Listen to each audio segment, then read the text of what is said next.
This is the FM Gold channel of All India Radio. In the program News Analysis, now we bring you a dialogue on India successfully test fires ballistic missile Agni-5. The participants are Commodore Uday Bhaskar, Director, Society for Policy Studies, and Ajit Kumar Dubey, Defense Correspondent, The Week. Today, India has for the third time test-fired the Agni-5 missile. So, please tell us about how significant it is for India and its security preparedness. How does it help in enhancing India's security? The Agni-5 missile that was successfully test-fired today is part of India's overall Integrated Guided Missile Development Program, the IGMDP, which as it happened started in 1983. So 30 years later, in many ways, today's test of the Agni-5, it is a ballistic missile of about 5,000 kilometers range. And as you rightly pointed out, today was the third in the series to establish what we call as the techno-strategic parameters and ensure that the missile is able to perform as envisaged in the blueprint. Now, any missile, from the time you design, develop and test, it's a fairly long and challenging process.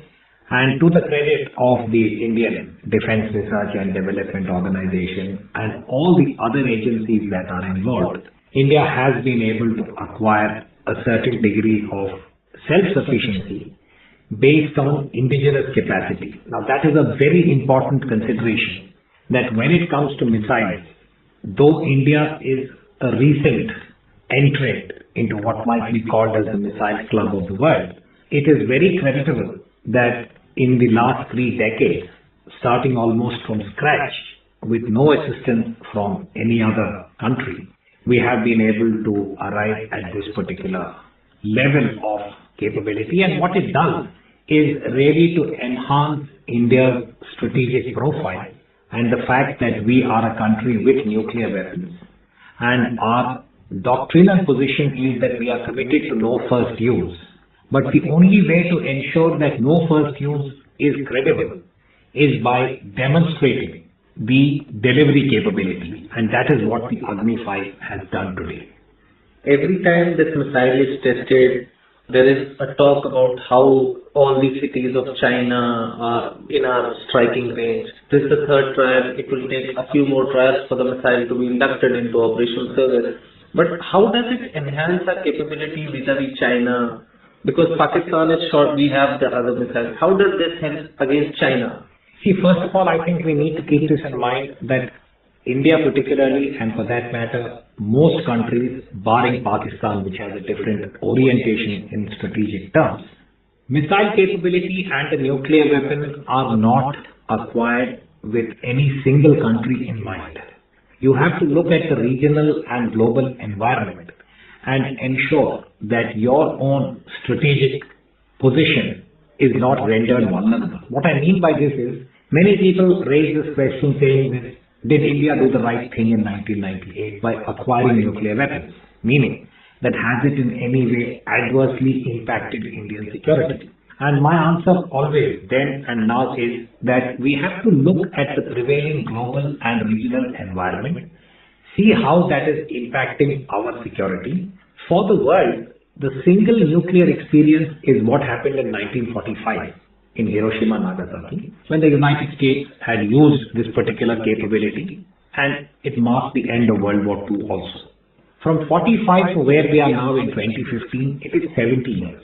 And there is what you might call as a global determination that the world should never see a nuclear weapon being used again because of the apocalyptic nature, the destructive, the enormously destructive potential of this weapon. Now, to ensure that, every country has to see how best it can guarantee to its own people that they would not be subjected to such a threat, such a challenge, or in the most unforeseen, God forbid situation that a nuclear weapon is ever used against a country. Now that is where we introduce the concept of deterrence, meaning how do you deter a potential adversary who may take recourse to nuclear weapons. So in the Indian case, from Pandit Nehru's time, we are talking about the 1950s, 1960s, we watched with some dismay and concern the global nuclear race. At that time, it was the United States and the former Soviet Union that were locked in this nuclear and missile race. And the world also saw a very, very dangerous phase, which was epitomized by the 1962 Cuban Missile Crisis, when the United States and the former Soviet Union almost came to the point when a nuclear weapon could have been used, but I would say luckily for the world, between then US President John Kennedy and the Soviet President Khrushchev, they avoided such an eventuality. Every country drew its own lessons from what had happened in the 60s and the 70s and the 80s. And for India, I think the concern of the nuclear weapon became very real in October 1964, when China acquired its own nuclear weapon. Now, in all fairness, at that time, the Chinese position was that our nuclear capability, what Beijing acquired, had nothing to do with India. It was more about the superpowers, the fact that Moscow and Washington had this capability. But the reality is, the moment China acquired a nuclear weapon, it altered India's strategic framework. We were dealing with a neighbor, and you will remember that this happened roughly 2 years after October 1962, when we had the Chinese attack on India. So with all these factors in mind, India decided that it had to acquire its own nuclear weapons and missiles. And by having acquired this capability now, what India does is to ensure that within the region, rather we are not vulnerable, that it provides us a certain degree of deterrence to prevent any potential adversary. We are not suggesting that it is only China, because in the last 2 decades we are aware that Pakistan had also acquired this capability in 1990, to be very precise, May 1990. So for India to deal with 2 nuclear armed neighbors, one China, the other Pakistan, and perhaps if we have time we can talk about the nature of the Chinese-Pakistan cooperation in missiles and nuclear weapons, India had no option. So Agni 5 is part of that effort, that yes, 5,000 kilometers will take you into certain targets in China. As far as Pakistan is concerned, we have short-range capability. But the Indian position is that we are not in any way threatening the use of the weapon. It is just a very strong signal to all the regional and global interlocutors, that is how we normally phrase it, that India has this capability. So that serves the purpose of making your deterrence more robust. About the Agni 5, it is said that now, since it's a 5,000 kilometer plus range missile, do we need to further develop a missile with a longer range, or this missile meets our requirement and we just need to upgrade the capabilities of the existing range? Do we need a longer range missile? But this actually is a very contentious issue, because you will have many views on this subject. For instance, the scientific community, in this case the DRDO, the people who have been designing and developing missiles, they would like to have a missile of a greater range, and in the past there has been talk about reaching levels of 7,000 and 7,500 kilometers. Now, to me as an analyst, I would say that India could perhaps pause at 5,000 kilometers and induct the Agni 5 into operational service. Meaning, at this stage, the Agni 5 is going through the last stages of the techno-strategic testing period, and to prove the credibility of the missile, there are many parameters. Accuracy and range is only one of them. So my own personal view is that we should pause and consolidate where we are in terms of the different Agnis, from the Agni 1 to the Agni 5, induct them into the service and refine our operational profile. Because the next challenge for India, as I see it, is that having acquired this capability from the land-based missile, we now have to improve our submarine launch capability. As you're aware, India has invested in a nuclear submarine, the Arihant. Now there are follow-on vessels to the Arihant. So basically, India is looking at the submarine-based or submarine-launched ballistic missile as the next level of deterrence. And therefore, if we have a certain amount of resource whether it is fiscal resource, technological resource, political, whatever be the nature of the investment that goes into the missile program. Personally, I would say that we should now refine our submarine launched ballistic missile capability, which also involves more tests and a different kind of approach at the highest levels of national security management. Sir, one of the special features of today's test was that it is a canister-launched missile. So how is it significant? How does it enhance the capability of the missile or the armed forces? The fact that this was launched in this particular manner, the canister that you refer to, has also other parameters. This is a 3-stage missile. It had a solid propellant, and we were looking at certain features as far as the navigation, the guidance, because ultimately missile is all about the accuracy and the degree to which it can navigate. After all, it is traversing a range of almost 5,000 kilometers.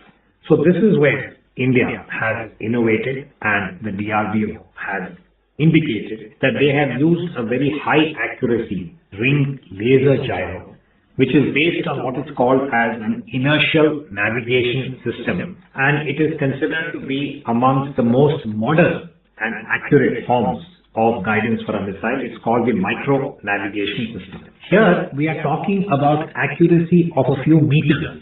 The technical term is CEP, circular error probability, which means that you can launch your missile over a range of 5,000 kilometers and strike the target with an accuracy of anything between 10 to 30, 40 meters. That is a very high degree of accuracy. Along with that, we talk about the mobility of a missile. Now you have certain types of missiles that can be only launched from a single platform, from a single location. It is the equivalent of a silo, that you are keeping the missile in a certain unidentified land location. It is normally stored in a silo, and then you activate the missile when required. More recently, technology is allowing the equivalent of a mobile platform.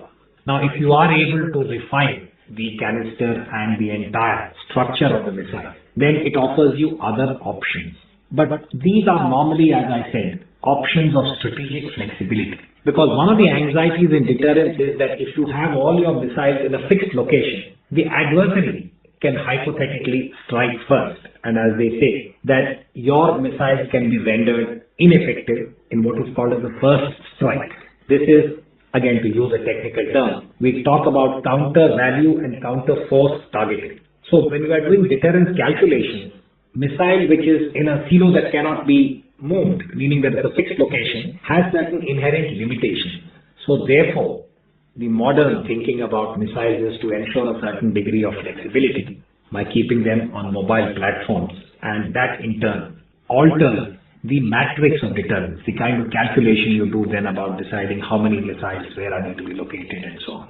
So it's a complex mathematical equation and probability equation about how to deploy a country's missile. So the canister and all the other features that we speak about are contributing to the overall profile again of the missile. How versatile is it? I think that would be one way of putting it. We have been discussing about the success of India's strategic missile program. But one of the criticisms of DRDO have been in the past that they have not been able to do much more successfully in the field of tactical missiles or short-range missiles. I think the challenge for the DRDO institutionally, after the success of the Agni 5 today, is to see how we can augment the indigenous effort in the other areas. Commodore Bhaskar, thank you very much. Thank you. You were listening to a dialogue on India successfully test fires ballistic missile Agni 5. The participants were Commodore Uday Bhaskar, Director, Society for Policy Studies, and Ajay Kumar Dubey, Defense Correspondent, The Week. It came to you in the program News Analysis, produced and presented by the News Services Division of All India Radio.